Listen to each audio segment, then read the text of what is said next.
ce qu'on voit là-dessus, puis ça me paraît assez marqué, c'est le langage de la classe médiatique, de la classe politique qui traite tout ce débat-là sur le mode du dérapage.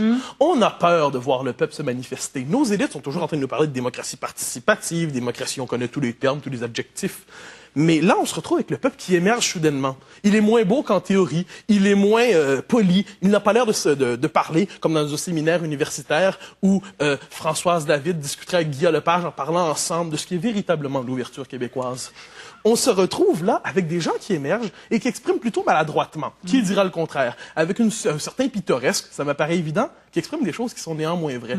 C'est-à-dire le sentiment d'une dérive. Et je crois que ce qu'on a vu, cela dit, dimanche soir à la télévision de Radio-Canada, le mépris incroyable, injustifié de deux animateurs qui sont en vérité des guignols, se permettent de, pardonner le jeu de mots, guillotiner un pauvre homme qui se prononce là, qui s'exprime maladroitement, mais qui dit des choses assez sensées. Qu'est-ce qu'il nous dit au-delà des farces sur l'état d'urgence, tout ça, on s'en fout un peu finalement de ça. Il nous dit le Québec est en train de perdre le contrôle de lui-même. Le Québec n'est plus capable de se définir. Alors l'espèce de mépris envers les classes populaires, le mépris envers les classes moyennes, le mépris envers un débat qu'on aimerait bien confisquer pour soi entre privilégiés identitaires et progressistes urbains, cette espèce de débat-là est symptomatique d'une rupture réelle entre une certaine élite québécoise et ce qu'on a appelé le peuple.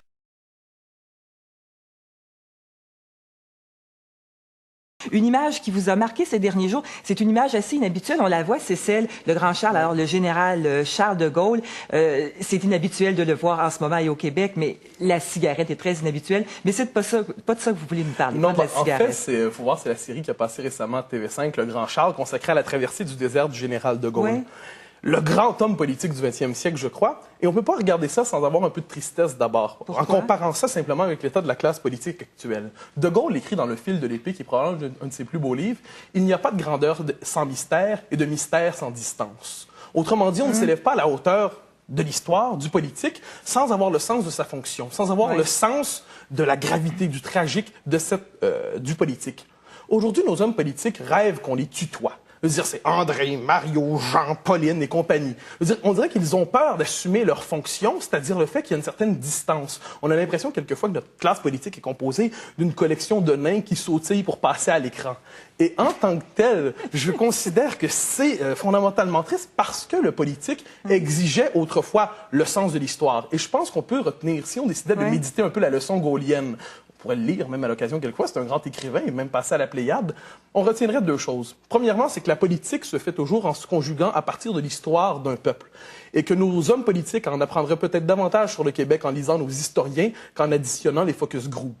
Et deuxièmement, que nos politiques, je crois, devraient reconnaître cette idée qu'il y a dans la politique une part de tragique, de décision, de résolution, et que c'est en s'élevant à la hauteur, je crois, de ce qu'est l'histoire, surtout à une époque qui exige cette grandeur-là, qu'on va peut-être de nouveau respecter et admirer les véritables hommes politiques qui sont capables de soulever le destin d'un peuple. Et je crois que méditer la leçon gaulienne aujourd'hui pour nos hommes politiques, c'est quelque chose d'indispensable.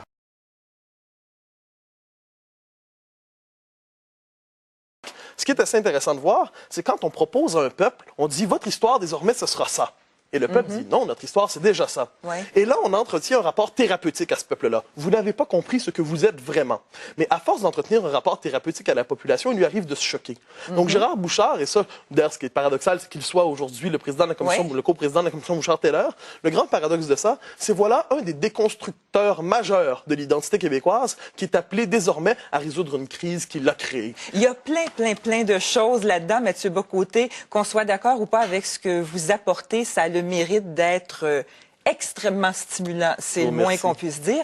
D'après vous, rapidement, on en est où dans l'histoire québécoise? Est-ce que c'est une crise? Est-ce que c'est un révélateur, les moments qu'on vit actuellement? Je crois que les deux termes sont bons, crise et révélateur. C'est-à-dire, évidemment, on l'a souvent dit, la question des accommodements raisonnables, on fait tout le temps nous expliquer que ça ne veut rien dire, qu'il n'y a pas vraiment de crise là-dedans. Je crois que c'est un révélateur, premièrement, de la véritable crise qu'il y a entre l'élite québécoise et la grande majorité de la population, et deuxièmement, un révélateur de l'importance de la majorité francophone sans laquelle le Québec n'a pas d'avenir. C'est-à-dire, ça ne veut pas dire que les autres n'ont pas leur place là-dedans, mais si la majorité francophone n'est plus considérée comme le cœur de la nation, alors il n'y a plus de raison non seulement de faire l'indépendance du Québec, on s'en doutait, mais il n'y a plus de raison simplement de défendre le Québec, autrement que comme une espèce de grand laboratoire cosmopolite à ciel ouvert pour ingénieurs sociaux maladroits. Quel parti va détester ce livre-là? Probablement le Parti québécois, probablement. Et quant au Parti libéral, j'ignore s'ils savent lire. Est-ce que Mario Dumont va comprendre? Je ne doute pas qu'il va comprendre. Je crois qu'il a déjà ressenti ce qui se trouvait là-dedans. Ce que j'espère, cela dit, de tout mon cœur, c'est que les souverainistes comprennent une partie fondamentale de la critique et comprennent qu'il n'y a pas d'avenir pour le souverainisme s'il n'y a pas d'abord d'une réconciliation avec l'identité québécoise.